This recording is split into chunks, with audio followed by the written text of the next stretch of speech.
All right, ladies and gentlemen, it's my pleasure to bring you Dignitas KilleR. He is in the yellow trunks, and he is playing Zerg to the northeast of Daybreak versus his opponent. It is Eclypsia's KenZy, who has already picked off 2 exceptional players. He is in the red trunks. He is playing Zerg to the southwest. And Daybreak is such an interesting choice out of KilleR as well. This does a couple of things. One, it removes this as a possible choice from any future players in the set. I can't understate that enough, or overstate that enough, because so many people undervalue the map selection in a best-of-9 all-kill format like this. So KilleR is taking this as a possible map choice away from people who very much like this map. What he's also signifying is that there's a really long walk distance here. He doesn't want to play a quick baneling tug-of-war right at the beginning of the game.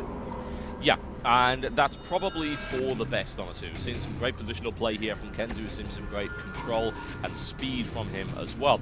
But Zerg versus Zerg is a constantly evolving mirror that I think is getting more credit now than it used to. It used to be very formulaic and concerned to be fairly random, but not so much now. And also, something to point out is that now that the increased overlord speed, what tends to happen in a ZVZ is that a lot more is done under the eyes of your opponents. So there's less cheese going on, there's less hidden nonsense going on, and it really does come down to control. It comes down to what build orders you choose. I still can't get used to the speed, though, of the overlords, no matter how much I look at it now. I always feel like this is on ×2 speed. Like this shouldn't really be happening. I always thought that, and what I told Doe as well, is that they should have made the animation speed up like 10 times what it was, but kept the speed at just the 25% increase, because then it looked fantastic as the overlords are just scooting themselves across the map. Yeah, that would be absolutely awesome to see. They're just kind of huffing and puffing as they compress themselves like these tiny miniature pipe organs that they are. It's one way or the other, overlords just look silly, and there's no way you can convince me otherwise. That's true. That's very true. So, looks like KilleR's going to pop for gas a little bit quicker than his opponent is. A hell of a lot quicker, actually. There we go. There's the pickup there. So, the funny thing about ZVZ is that when you get your overlords in a position, and this is quite a long float distance. Yes. I would hardly say rush distance when you've got overlords involved, maybe That's true. Distance. Yes. Lazy floating distance, but once you can see your opponent, what you tend to do is say, oh, you put that down on X supply, I put it on X+1. Right. I can go slightly later because the rush distance compensates for that, and I get a slight economic lead. That's very, very true. And it seems to be kind of KilleR's approach, or I'm sorry, not KilleR's approach, KenZy's approach throughout this entire game. And I've got to say, you know, KenZy, we started with him in the set in kind of a very weird game versus Bishu. He was forced into one-base Nidus, was able to make it work. It wasn't the cleanest game in the world, but he did a quite good job of catching up after that early economic deficit. Game number 2, despite losing his third, was a pretty one-sided affair afterwards, and he was able to keep showing his toes the entire time. But he's been able to play very reactive to his opponents, is what I've noticed. It's not a lot of him executing his strategy from the front of the game. It's very reactive, and that's the same sort of impression I'm getting from him. You mentioned just going for things a little bit faster because he can. Yeah, I'm liking that from KenZy, because really that to me signifies what Zerg is all about. And we've got KilleR going for his baneling nest now. So let's see what his opponent decides to do. There's a couple of other options. There we go. He's going to go for the baneling nest as well. So they're down at the appropriate time. We're not going to see KilleR really get too much of an advantage from putting that down slightly earlier. Of course, once again, due to rush distance, there's a tiny little moment where there may be a window, but I don't expect that to really come to play. And now we enter this early game phase where it's all about control and a little bit of dice roll. That is definitely true. I mean, when you expand that quickly, though, you definitely need that defensive baneling nest, because any sort of a large counterattack would be able to smash you to pieces at the beginning of the game. So the real question is going to be, where do they go from here on out? We'll see some players that decide to tech up very aggressively, even on this map, into mutas off of 2 bases. We'll see some that try to take the a little bit different approach. They'll go right into Roach, Lair, and then up to Infestor. So, well, it looks like we're going to see KenZy be the aggressor here. He pumps out a lot of lanes, whereas KilleR actually hasn't. He's going for the defensive approach, and this will give him a nice economic lead because he's going to get a higher drone count.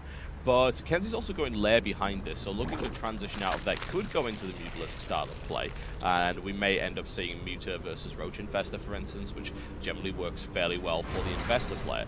We're going to find out, but KenZy's going to start to get a little bit aggressive. Only a couple of defensive banings here, and I don't know, KilleR might be pulling it just a little bit fine here, so let's see if he can hold it off with just 2 Banes. All right. Well, he does have those defensive bangs in position, as you mentioned, looking for that perfect hit, and doesn't have to even use it, just uses his Zerglings to ward everything away. KenZy running out with a few additional Zerglings of his own, but not enough realistically to make a significant threat at this stage of the game. No, not really. So all those lanes served to do was to push more lings out from his opponents. So yes. It's nice because it doesn't let him sit comfortably droning with just 2 defensive banelings and a spine crawler, but he didn't really accomplish too much with that. Now we're going to see Spire play here from KenZy. Yeah, so we do see both players going down those paths that I was talking about before. We have Spire play coming out of KenZy. On the flip side, it's Roach play into layer tech from KilleR, and he'll most likely go up to Infestors later on. Oh! Does get 5 banelings with the first hit there, so pretty decent trade. We'll be able to ward KenZy back for the time being, forced him into making a few additional defensive banelings as well. I have to wonder if there's an opportunity here for KenZy, because he's about halfway done with his Spire here. The lair tech isn't done yet. There is an Evo Chamber down, but there's no Spore Crawlers. And while there's a couple of Queens, there is perhaps a moment for a lot of damage to be inflicted by Mutalisk before we see Infestors come onto the field. Right. And it looks like KilleR going to try and take that third here, but he is certainly, even with his investment back into this hatchery off to the right-hand side now, going to have to be wary of that play that you were describing before. So as well, so both forcing each other into delaying their thirds just a little bit. Yep. But right now, I have to wonder exactly how much KilleR really knows about that Spire timing. Has he actually scouted that yet? Let me see. No, he has not. He did see the lair timing, but he didn't see the Spire. It is going to be Roach Infestor here, needless to say. Infestors are not going to be on the field when that first round of Mutas comes out, but there is only 5. Well, let's see here. KenZy doing a good job of warding away these banelings, and KilleR, due to a little bit of questionable pathing by his units there, once runs with the roaches right up the gut.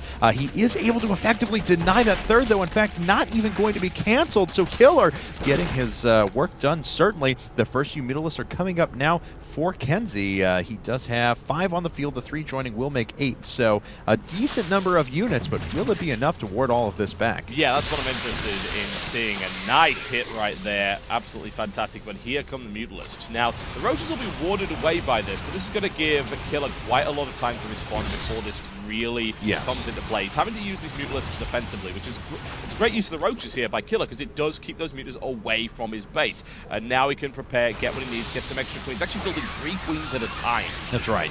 So in addition to the 3 that he already has on the field, so he'll be well prepared. He's got the Spore Crawlers coming up as well, and the Roaches are just strong enough. Oh, he's not going to be able to get the hatchery. Gets right down to the end, but doesn't force the cancel. Trying to swing it with a few more Roaches. And, he should be able to pick it off now, no problem. So he gets the cancel on that one.